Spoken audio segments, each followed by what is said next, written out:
esta primera clase que no habíamos concluido, ¿verdad? Nos faltaban algunas vistas aquí.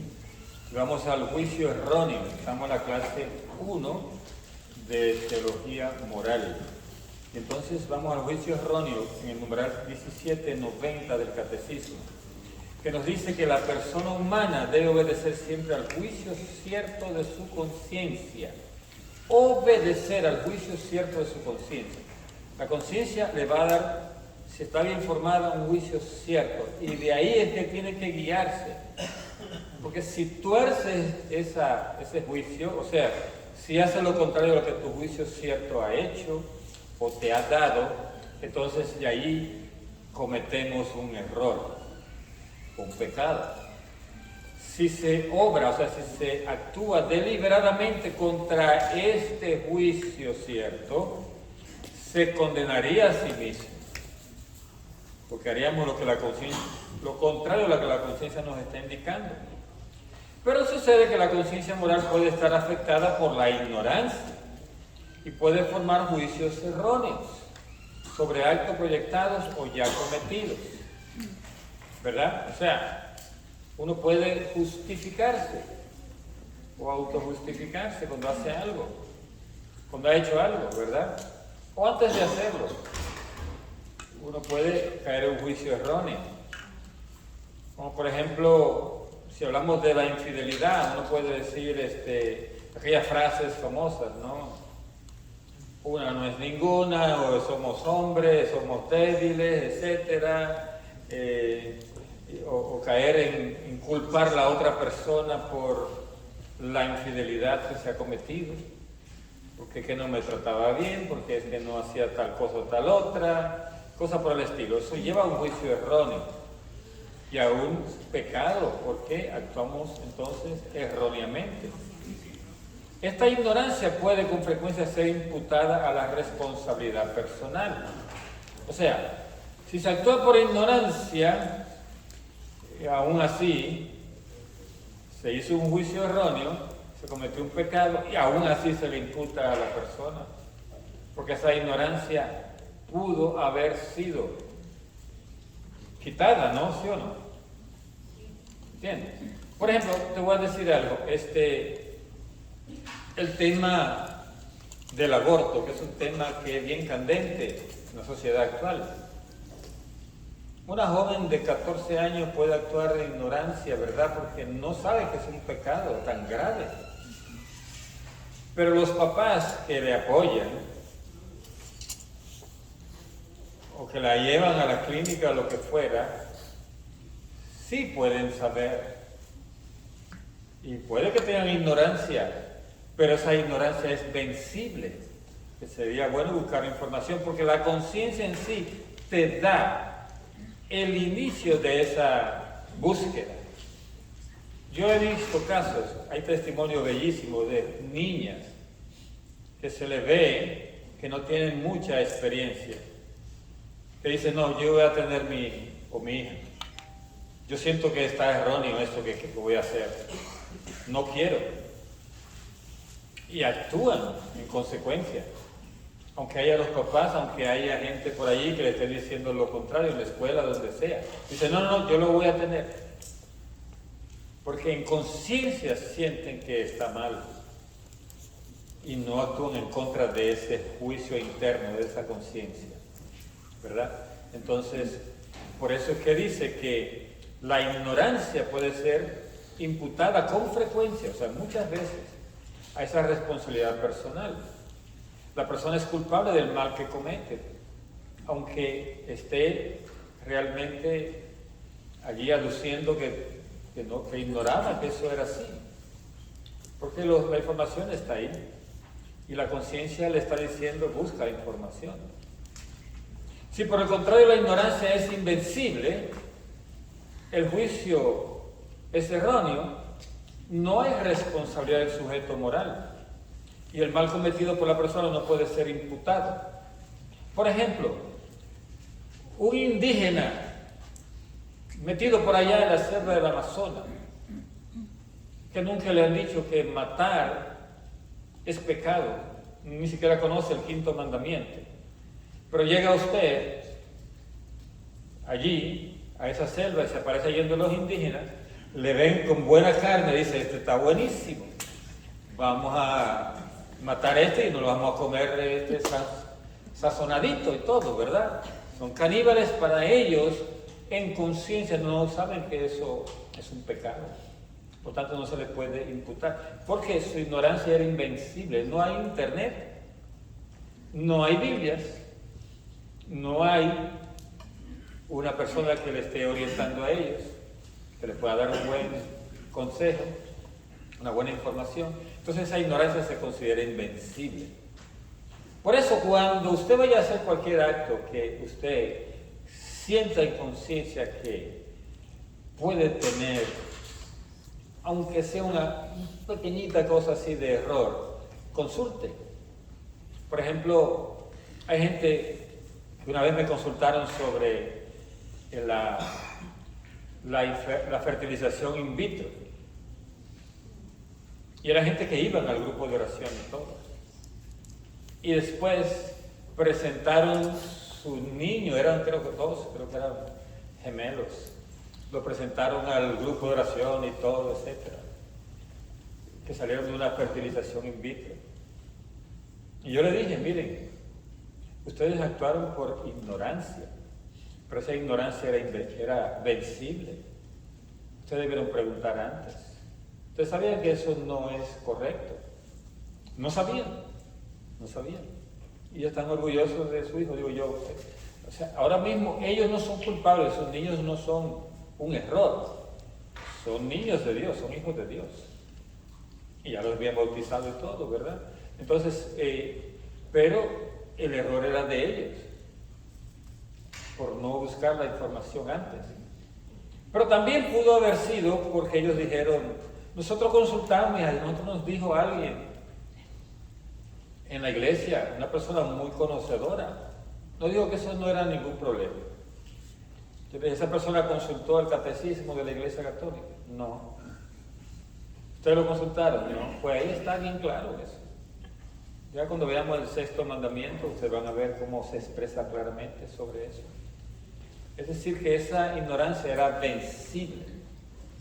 No buscaron suficiente información. Y así como eso hay otras muchas cositas que hoy nos las están vendiendo por ahí, pero nos la venden porque hay una industria detrás de eso. Ellos se favorecen y quieren hacer ver y poner leyes para que uno ejecute las cosas acorde a esas leyes, pero son leyes humanas. La ley de Dios ya puso un párate allí hasta ese punto, ¿verdad? Nosotros tenemos que atender la ley de Dios primero, porque estamos en este contexto, ¿de acuerdo? Entonces, ese mal cometido puede ser imputado. O sea, aunque pueda ser imputado, puede disminuir el hecho de que no sabían, pero no totalmente, porque había información, solo que no la buscaron. ¿Entiendes? Eso es importante. La conciencia buena y pura es iluminada por la fe verdadera, porque la caridad procede al mismo tiempo de un corazón limpio y de una conciencia recta, de una fe sincera. Entonces, hay conciencia buena y pura, pero siempre va a ser iluminada por la fe verdadera, o sea, la fe de la iglesia. Mire, nosotros, ustedes y yo tenemos una ventaja grandísima que no sabemos, y es que la iglesia se tomó la tarea de 2000 años, porque no es una tarea de 3 días, 2000 años, de tener todo allí en papel. El catecismo de la Iglesia Católica. ¿Se imaginan ustedes, nuestros hermanos protestantes, cuando tienen una decisión que tomar en el orden moral, que sea bien difícil? ¿A quién consultan? Al pastor. Y si el pastor está equivocado y no tiene buena información, hasta ahí quedó. Pero nosotros tenemos allí la información. Usted puede consultar a un sacerdote, pero si el sacerdote se le olvidó lo que leyó en el catecismo, de lo que recibió en la teología moral, él le puede decir una cosa, pero usted vaya al catecismo, compruebe allí. Porque ahí está la última palabra, esa es la doctrina y el magisterio de la iglesia. Y está por encima de la opinión del sacerdote o del diácono. ¿De acuerdo? Lo que está en el catecismo está por encima de la opinión de su pastor. Nosotros tenemos esa ventaja. Eso dijo una vez un pastor protestante que se convirtió a católico. Dice, ahora sí la tengo fácil, porque antes me mataba la cabeza yo para buscar respuestas sobre temas morales. Y no las encontraba. Porque en la Biblia están esas respuestas, porque el catecismo es tomado de la Biblia. Pero el asunto está que está aquí y allá. Y la iglesia lo que hizo fue unir los puntos y sacar de la propia experiencia ciertas conclusiones, que es lo que llamamos nosotros el magisterio de la iglesia, y la tradición con T mayúsculo, que viene de Dios, el Espíritu Santo orientando, haciendo lo que Jesús dijo, nos llevará a la verdad total. Está en el Evangelio de San Juan 14, 15 y 16. Esos 3 capítulos hablan mucho de lo que el Espíritu Santo iba a hacer, y una de esas cosas es llevarnos a la verdad total. Porque Jesús dijo, no les voy a decir todas las cosas, que si no me entienden las poquitas que les he dicho, están un poquito pesados de entendimiento ellos, ¿no? Las poquitas que les he dicho no me entienden, ¿qué es tal? Si le digo todo, ¿no? Entonces mejor algunas cosas se le van a hacer dar a conocer después, por el Espíritu Santo. O sea, sería desvelada. Muy bien. Vamos ahora a las virtudes humanas. Numeral 18.4. Las virtudes humanas son actitudes firmes, disposiciones estables, perfecciones habituales del entendimiento y de la voluntad, que regulan nuestros actos, ordenan nuestras pasiones y guían nuestra conducta según la razón y la fe. Entonces, las virtudes humanas es lo que vamos a llevarle al Señor cuando nos vayamos de este mundo. Atienda esto, la pregunta que el Señor hace en Mateo 25:31 tiene que ver con las virtudes humanas. No es con el ejercicio de nuestra vida religiosa, es decir, con las cosas que hagamos en el orden de estar dentro de la iglesia, hacer cosas para la iglesia, hacer cosas para Dios. Lo que cuenta es la virtud. Y le explico mejor. Tuve hambre y me diste de comer. ¿Qué virtud sería esa? La caridad. La virtud de la caridad, ¿de acuerdo? O de la generosidad. Entonces, dentro de esas obras de misericordia, que hay 14, está el de aconsejar al que necesita. Eso es una virtud también. Viene de un don, el don de consejo. Pero usted puede tener la virtud de convencer a la persona que está aconsejando. Entonces, esas son las cosas que vamos a mostrar. Nosotros no se nos va a evaluar por las veces que hemos ido a la misa, o las veces que hemos ido al grupo de oración, o por lo bien que hemos dirigido la asamblea. No se nos va a evaluar por eso cuando estemos frente a Dios. Ahora, todas esas cosas hay que hacerlas y van a servir de base para las virtudes. ¿Entiende? Por ejemplo, vamos a suponer que usted sea el animador de un grupo de oración. ¿Cuál sería la virtud primera que usted debería tener? Alegría. Alegría. ¿Cuál otra más? Puntualidad. Tiene que llegar puntual para llegar antes, ¿sí o no? ¿Sí? Tiene que ser usted, como dicen así, una persona con la cual se puede contar, porque si de pronto usted es el animador, le toca hoy y usted ni se aparece, y ni manda un mensaje diciendo que tuvo tal o cual problema, y ya al momento que va a empezar la asamblea usted ni siquiera está ahí. Entonces ahí falta una virtud, que es la virtud de ser responsable. ¿Sí o no? Entonces, las virtudes hacen que hagamos mejor el trabajo para Dios y para el prójimo. ¿De acuerdo? Entonces, las virtudes es lo que usted es y es lo que usted va a presentar ante el juicio de Dios. Es lo que va a llevar en la mano. Por eso el Señor dice, no trajeron el traje. Ese es el traje que dice que si no lo tienen lo van a sacar del banquete. El traje son las virtudes. ¿De acuerdo? Por eso el Señor dijo, muchos dirán Señor, Señor. ¿Qué es decir Señor, Señor? Alabar a Dios, ¿sí o no? Muchos dirán, Señor, Señor, pero yo le diré, no los conozco. Entonces, ¿por qué el Señor no los conocía a esos otros? Porque no traían el traje. Y el traje son las virtudes.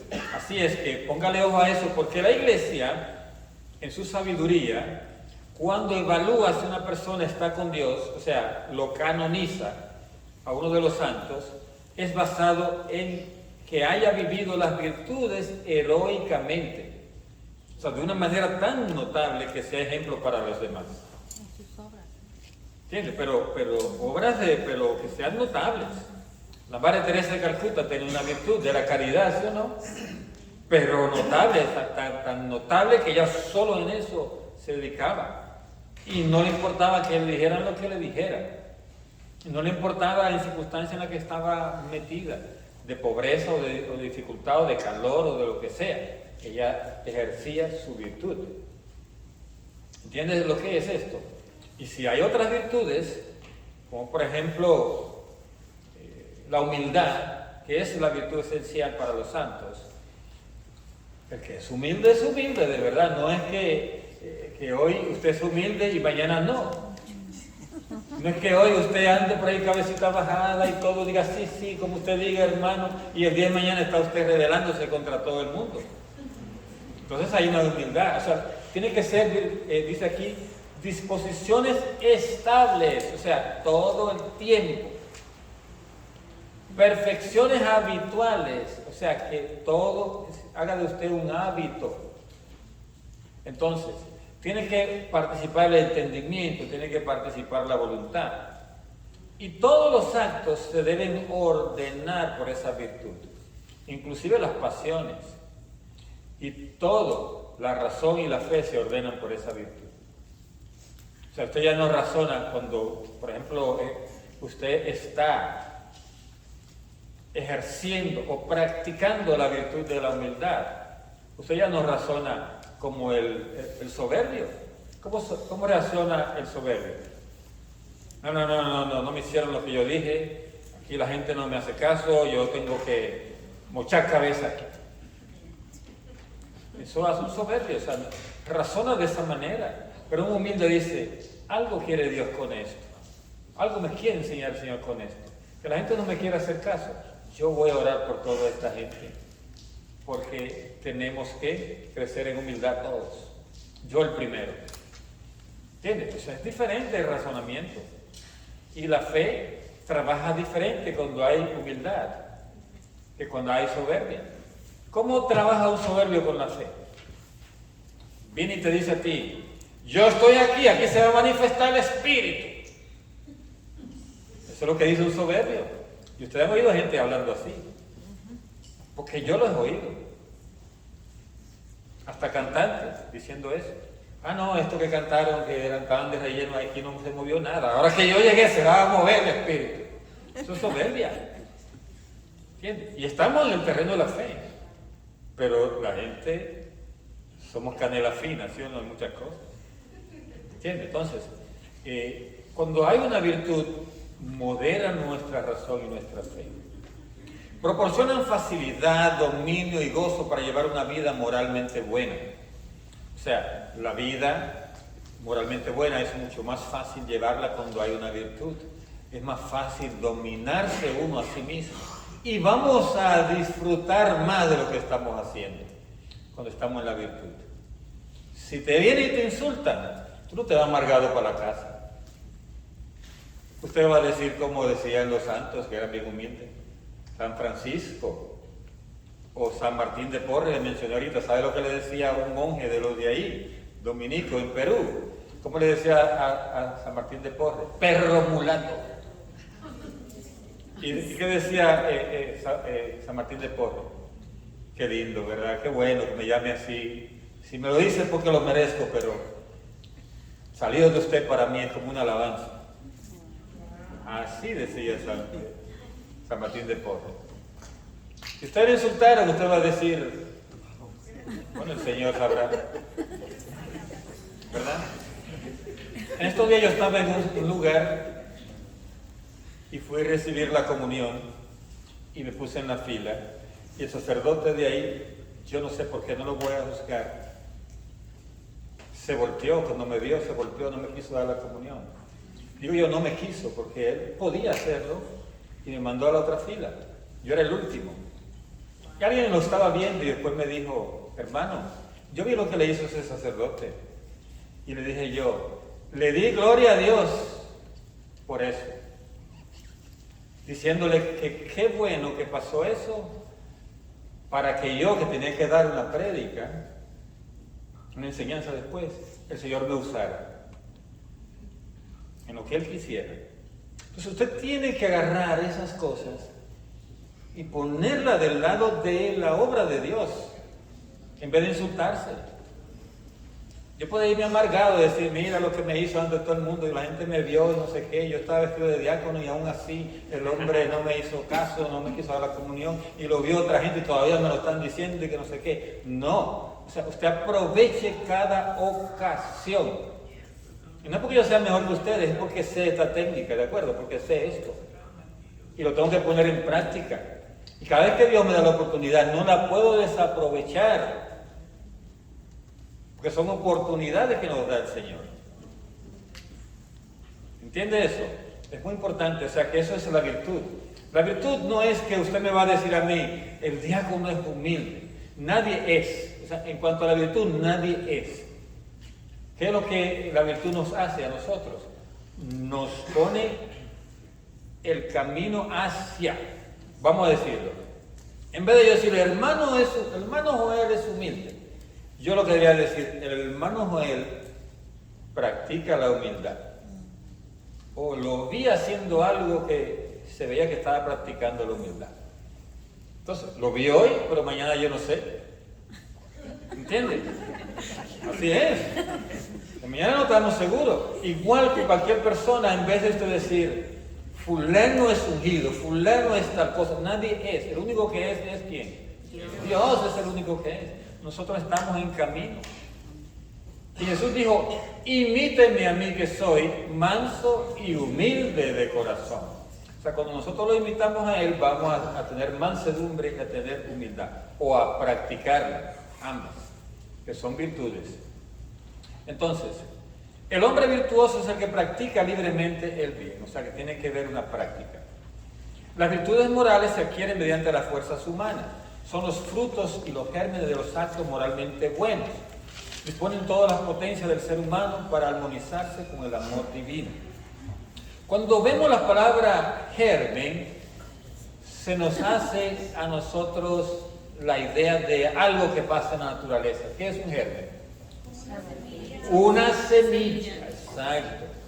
Eso es lo que son las virtudes. Una semilla.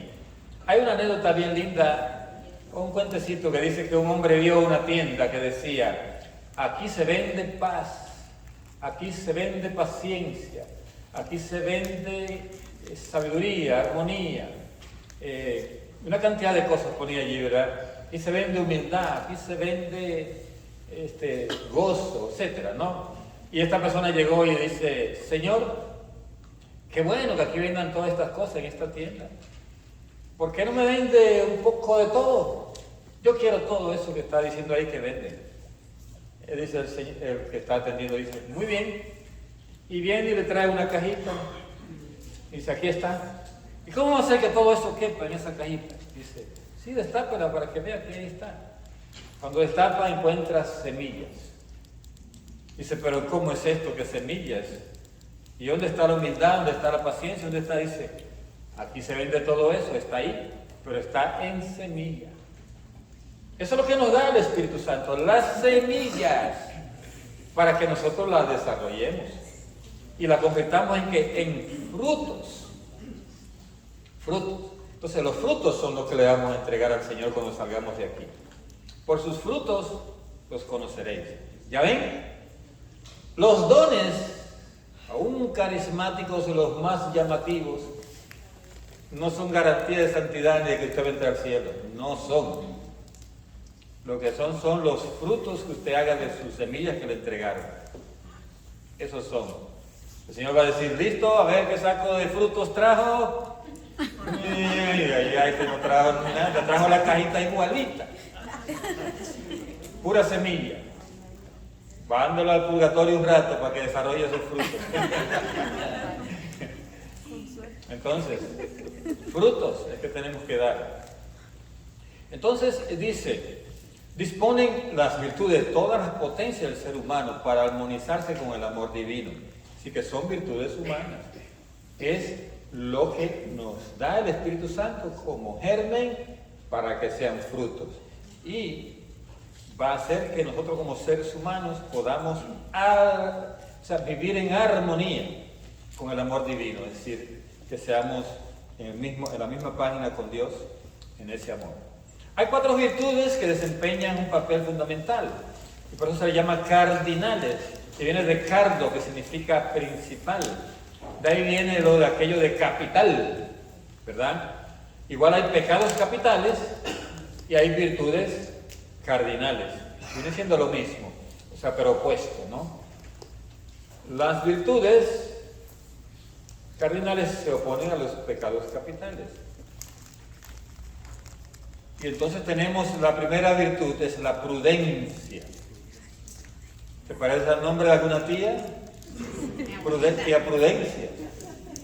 Es una virtud que dispone la razón, practica discernir en todas circunstancias nuestro verdadero bien y elegir los medios rectos para realizarlo. O sea que la prudencia nos ayuda a discernir en todas circunstancias qué es lo bueno, qué es lo verdadero, qué es lo que nos va a ayudar a caminar hacia Dios.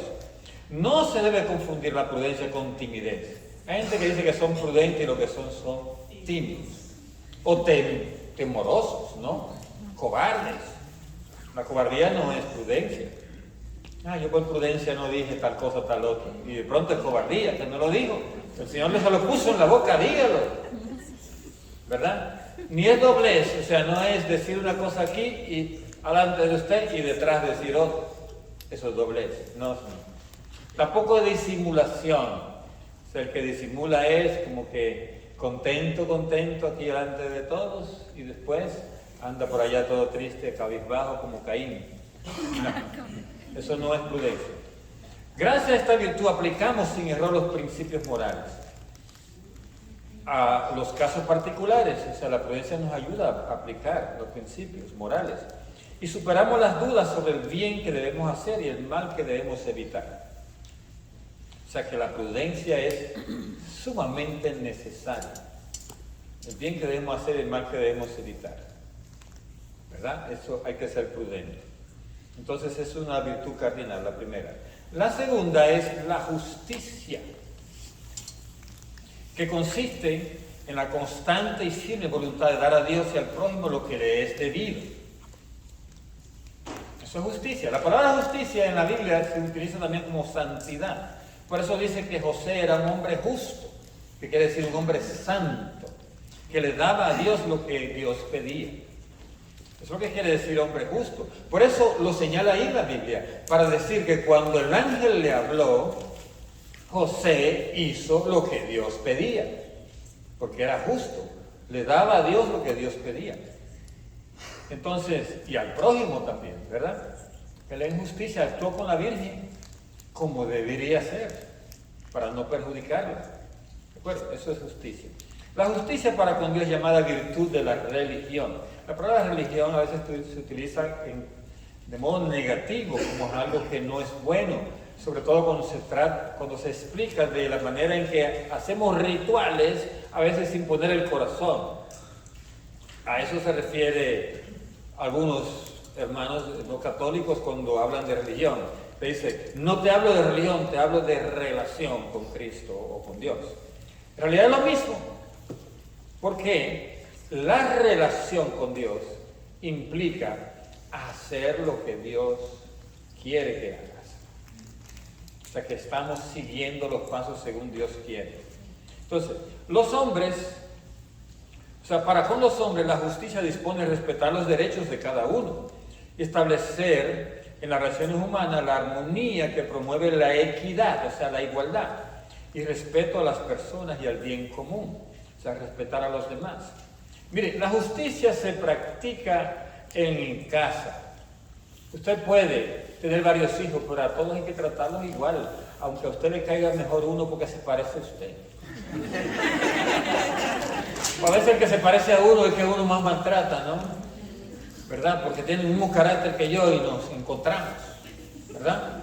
O se parece a un tío suyo que le caía mal, entonces usted lo trata mal.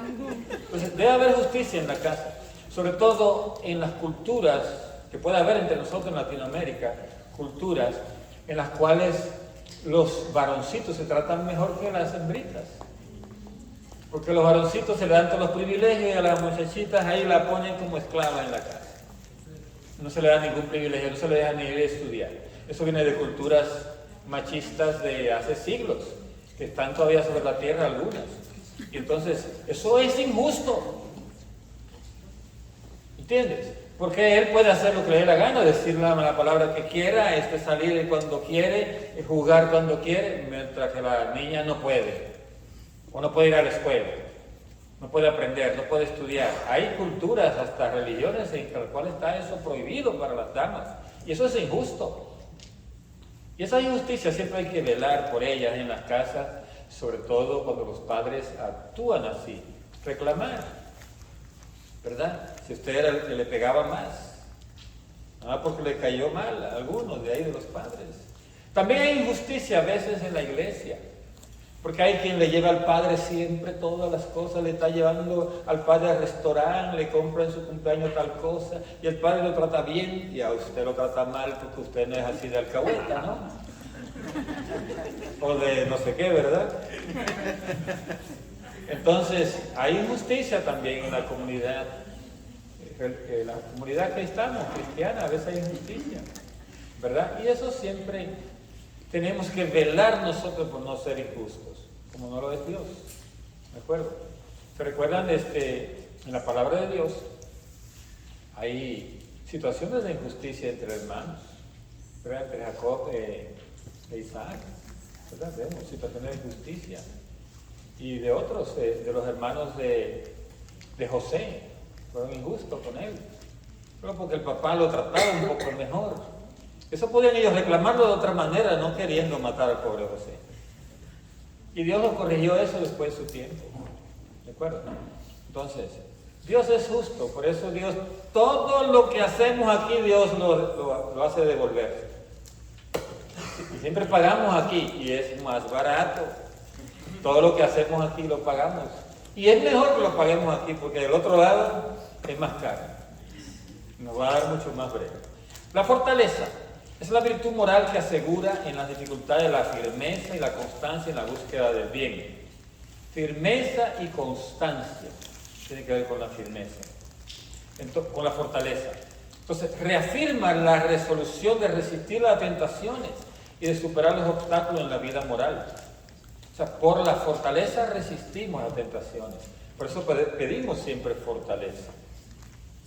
Y una vez empezando en la vida espiritual así más profunda, en la renovación, me estaba el enemigo atacando bien fuerte. Y yo decía, Señor, ¿y qué debo hacer? Que yo estoy orando, yo estoy haciendo los ayunos que corresponde, haciendo todo lo que necesito. ¿Y por qué esta persecución del enemigo? Y la única palabra que me llegó a la mente fue Ezequiel. Y dije, Ezequiel, ¿y por qué me llega esto a la mente? Y busqué el significado de esa palabra, ese nombre, significa fuerza de Dios o fortaleza de Dios. Y dije, no, pues esto es lo que voy a decir de ahora para adelante. Ezequiel, Ezequiel, Ezequiel, donde quiera decir yo. Cada vez que tiene una tentación decía Ezequiel, o sea, Dios dame fortaleza. Acuérdense que la terminación él quiere decir Dios. Entonces, fortaleza de Dios, Ezequiel. Entonces, la virtud de la fortaleza hace capaz de vencer el temor, incluso la muerte. Los mártires necesitaron esa fortaleza. Y cuando llegó el martirio, ellos estaban cantando felices, porque no sentían ningún temor, incluso a la muerte. ¿Y qué hacer frente a las pruebas y a las persecuciones? Necesitamos fortaleza. Y Dios nos la va a dar. Dios va a darle la fortaleza al que la pida. Simplemente tenemos que pedirla. Y ahí va a llegar, porque ahí está la ayuda. Capacita para ir hasta la renuncia y el sacrificio de la propia vida para defender una causa justa. Eso lo da la fortaleza. Es una virtud hermosa, muy necesaria. Y la última, que yo la primera vez la vi donde los salesianos, donde yo estaba estudiando con los salesianos, en uno de las escaleras subiendo así, había una puerta de hierro, que estaba en hierro así puesta la palabra templanza. Y ¿qué significa esto? Nunca, primera vez que la vi. ¿Y qué significa templanza? Quizás alguno de ustedes la oye por primera vez. Bueno, aquí la está oyendo y póngala en práctica. Esa es la virtud moral que modera la atracción de los placeres y procura el equilibrio en el uso de los bienes creados. Así que la templanza se opone a un vicio capital. ¿Cuál sería? A la gula, uno de ellos. Y también a la lujuria también. ¿Entiendes? La lujuria también. Y también a la avaricia. O sea que es una virtud cardinal, muy importante.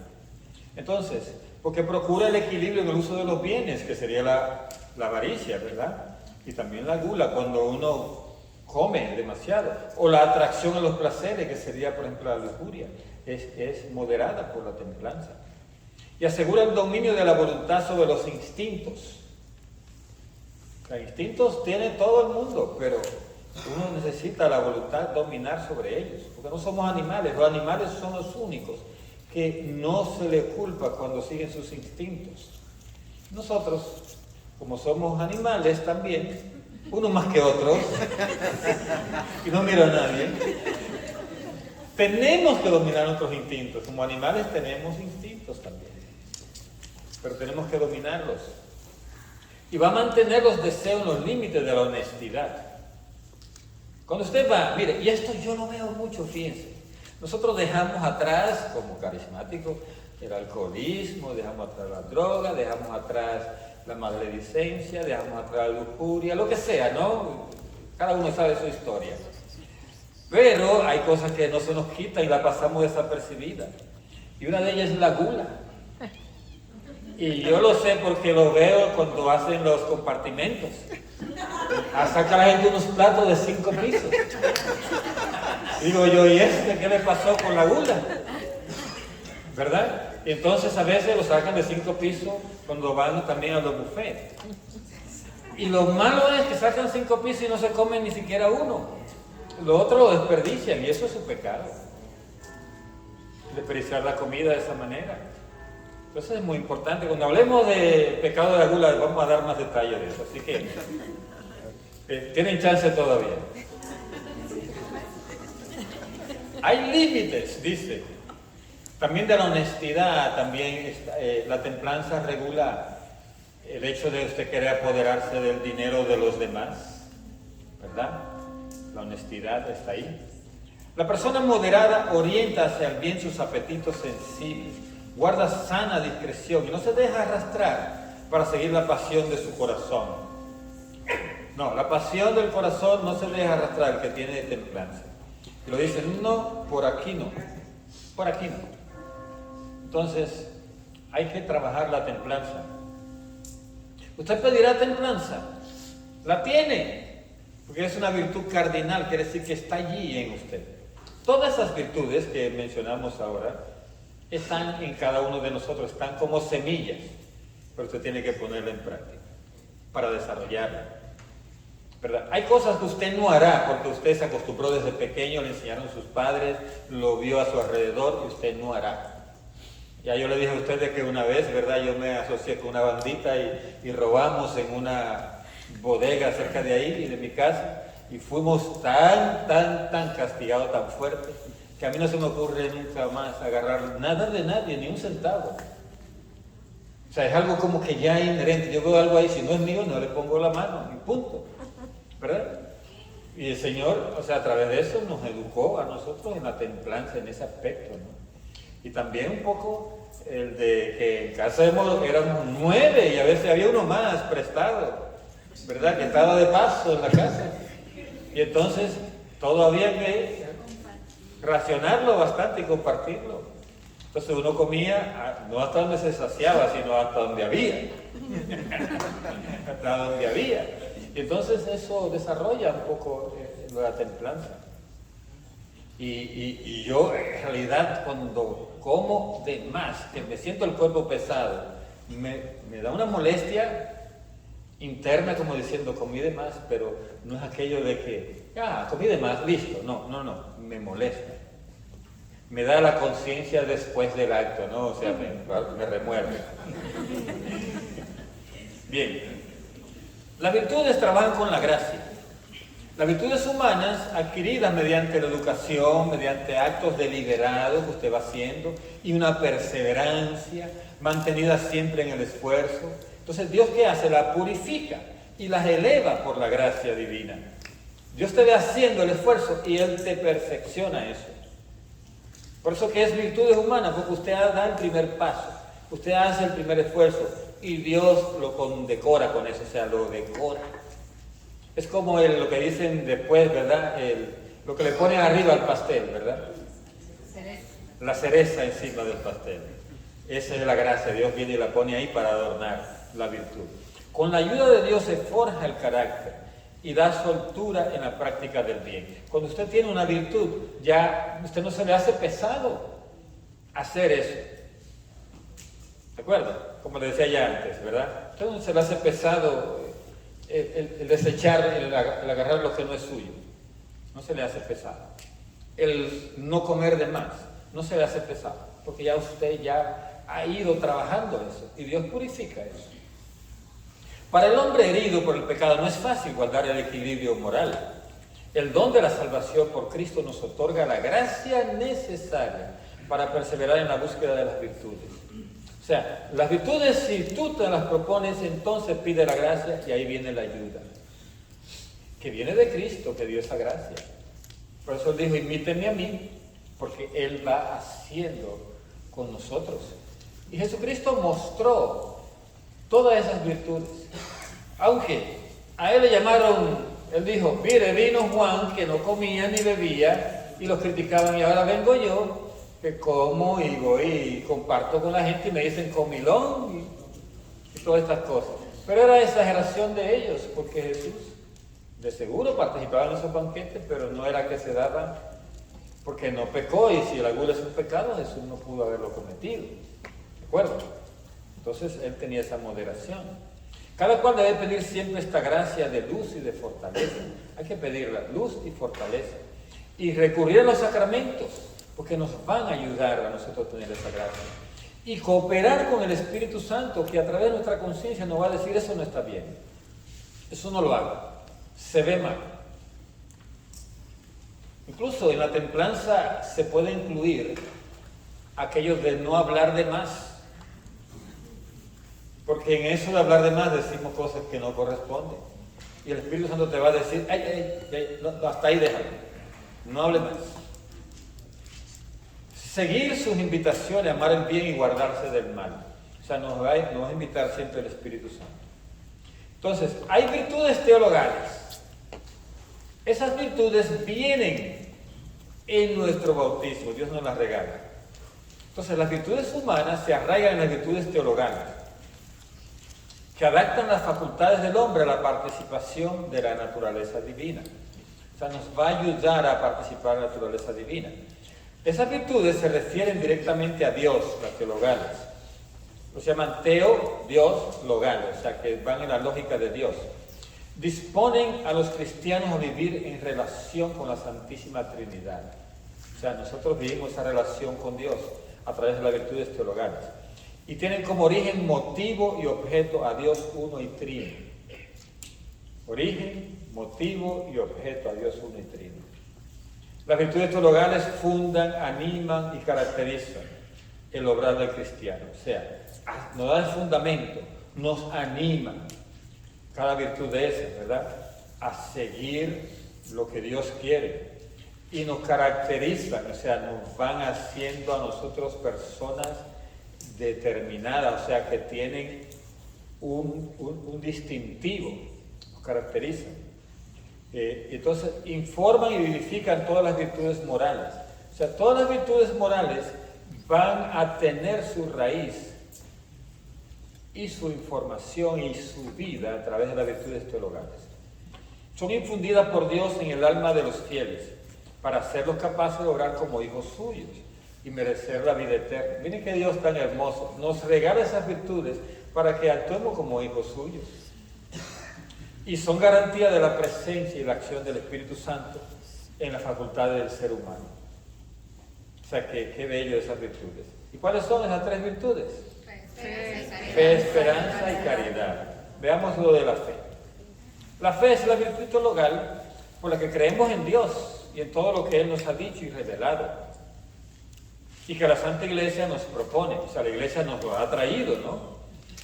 Porque es la verdad de Dios. El don de la fe permanece en el que no ha pecado contra ella. Interesante. Cuando usted ve que una gente no tiene fe es porque está muy llena de pecado. No, la fe no se desarrolla. Entonces ese don de la fe se va a desarrollar o va a permanecer en el que se ha abstenido de pecar mortalmente. En estos días digo yo a mi esposa porque alguien se puso a escribir ahí en un chat que yo estoy de los antiguos compañeros de escuela de bachillerato.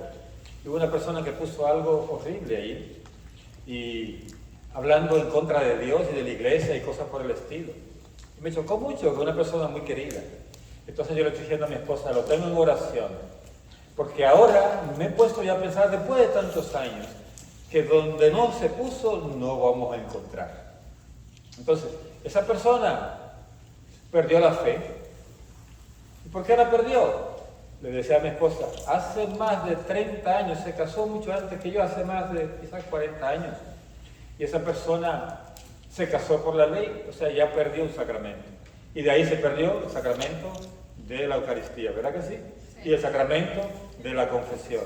¿Y qué se puede esperar de una persona así que viva fuera de la gracia de Dios? Que esté perdido después de 40 años, ¿sí o no? Entonces dije yo, tengo que pedir porque reciba la gracia. Porque sería más fácil, como me puse yo al principio, a discutirle a través de las redes y a decirle esto es así, mandarle videos, etc. Y veía que nada le entraba. Y yo, pues claro, si no hay gracia, donde no hay, no va a haber más nada. Entonces, tenemos que ser claros en eso, para que no nos enfrentemos a nadie pensando en que esa persona va a entender a base de gritos o a base de ponerle argumentos y videos y cosas. No, oración para que reciba la gracia. Ahí va a venir la fe. Porque privada de la esperanza y de la caridad, la fe no une plenamente al fiel a Cristo, ni hace de él un miembro vivo de su cuerpo.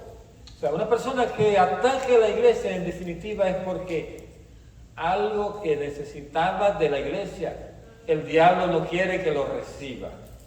Y por eso lo saca de la iglesia o lo pone contra la iglesia para que nunca entre a recibir esa gracia. En eso es especialista el enemigo. Y esa gente, como me dicen, pues son los que caen después más de rodillas. Y así sea, ¿verdad? El discípulo de Cristo no debe solo guardar la fe y vivir de ella, sino también profesarla, testimoniarla con firmeza y difundirla. O sea, no es una fe para echarnos fresco y, yo tengo fe que todo cambiará, etcétera, y por ahí va todo, y fe, ¿verdad? No. Sin fe, ¿verdad? No podemos hacer nada. Entonces, pero hay que profesarla, hay que decirla, hay que cantarla, porque la gente necesita saber que tenemos fe. Sobre todo en los trabajos, aunque no nos haga caso la gente. Usted es católico, pues le dan la espalda. Pues entonces usted, aunque le dé la espalda, profese su fe.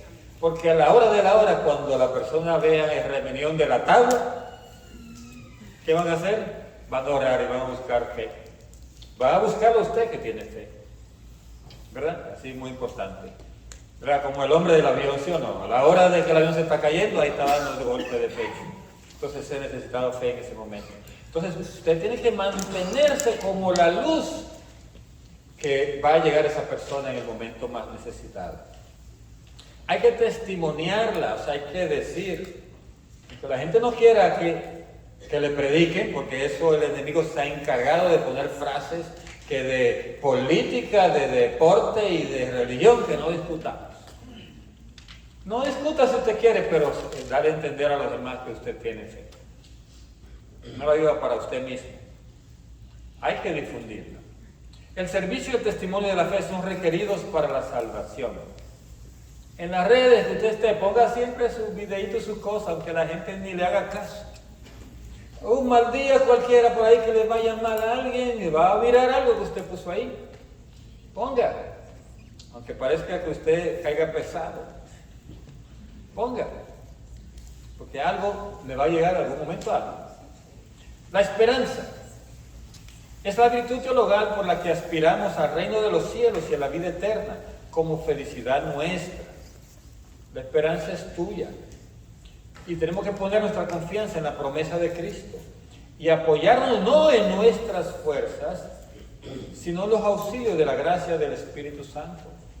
O sea, que apoyado en esa gracia, usted va a llegar. Nunca podemos perder la esperanza.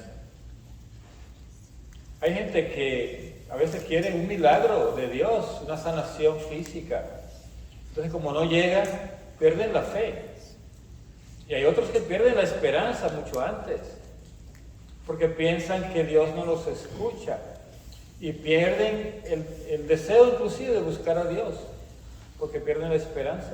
Pues, ¿qué es lo que dice la gente por ahí? Que la esperanza es lo último que se pierde.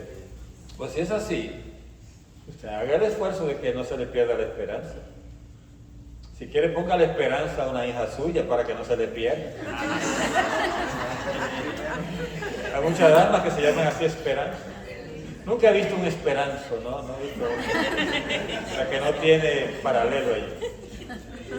La virtud de la esperanza corresponde al anhelo de felicidad puesto por Dios en el corazón de todo hombre. Hay un anhelo de felicidad y esa es la esperanza. Asume la esperanza que inspira las actividades de los hombres. O sea, eso inspira, la esperanza nos inspira a hacer las cosas que estamos haciendo. Por esperanza usted hace lo que hace, que viene a misa, que viene al grupo, que viene a la formación, todo eso es por esperanza en que va a venir, usted va a ir al cielo, ¿verdad? Entonces, pero eso hay que purificarlo, ¿verdad? Para ordenarlo al reino de los cielos, para que su esperanza o lo que usted haga no sea porque usted quiere que le tomen en cuenta, usted quiere que sepan que es el mejor de todos, etcétera. No, es porque usted tiene esperanza. Y va a protegerte del desaliento. Cuando usted le vaya mal en la iglesia, en su grupo de oración, y se desanime porque no llegan los jóvenes, porque no llegan la gente que usted invitó, porque usted fue a una casa a orar y no pasó lo que tenía que pasar, puede venir desaliento. Pero usted enfóquese hacia el fin último, que es la esperanza. No, bueno, si no pasó, no pasó, eso es lo que Dios quiso que pasara, pues ahí va la cosa. Llegaron 10 nada más, en vez de 100, que un retiro que preparamos también aquí en la parroquia, solo llegaron 10 y no 100. Usted diga, bendito sea Dios, aún así esperamos ganarnos el cielo. Punto, ¿verdad? Aún así, el Señor tiene el cielo listo para nosotros. Ahí va. Entonces, nunca desalentarse. Sostienen todo desfallecimiento, cuando usted sienta que ya no puede más, pida esperanza. Dilata el corazón en la espera de la bienaventuranza eterna. El corazón se nos ensancha pensando en todo lo que Dios tiene listo para nosotros. En toda circunstancia, cada uno debe esperar con la gracia de Dios, perseverar hasta el fin y obtener el gozo del cielo. ¿Sabe que una frase que usamos los hispanos, que una frase de esperanza, es cuando usted se despide de alguien o cuando uno dice, mañana vamos a hacer tal cosa o mañana nos vemos en tal sitio? ¿Qué decimos nosotros? Primero Dios. Eso quiere decir, espero en Dios. Espero en Dios. Entonces Dios es el que controla todo. Y tenemos que perseverar hasta el fin. La salvación no es de que ya yo dije, me entrego a Cristo y creo que Cristo es el Salvador y ya estoy salvo y se acabó. No, tenemos que perseverar hasta el fin. Y obtener el gozo del cielo como eterna recompensa de Dios por las buenas obras realizadas con la gracia de Cristo. O sea, nosotros tenemos el cielo ganado, ¿sí o no? Lo ganó Cristo para nosotros. ¿Tenemos que entregarnos a Él para llegar a obtener ese regalo? Sí, pero después tenemos que perseverar hasta el fin. Y en ese perseverar están las buenas obras por las cuales vamos a ser juzgados. Y eso lo vamos a hacer con la gracia de Cristo. Y última de las virtudes teologales es la caridad. Es la virtud teologal por la cual amamos a Dios sobre todas las cosas. por Él mismo y a nuestro prójimo como a nosotros mismos, por amor de Dios. El fruto del Espíritu y plenitud de la ley. O sea, la caridad es fruto del Espíritu. Miren qué interesante, la palabra caridad significa amor. Lo hemos reducido a caridad como hacer obras de limosna o algo así. Y no, caridad significa amor. Entonces, el amor aparece en la palabra de Dios de varias formas, como un don. Ahora aquí aparece como una virtud y después aparece como un fruto. Qué interesante, ¿eh? Porque el amor, dijo Jesús, es lo único que permanecerá. Entonces, es un don, ¿por qué? Porque el Espíritu Santo lo pone en nuestro corazón, le dice San Pablo. El Espíritu Santo nos llena de ese amor de Dios. Y segundo, es un fruto porque usted tiene que amar a los demás y amar a Dios como un fruto.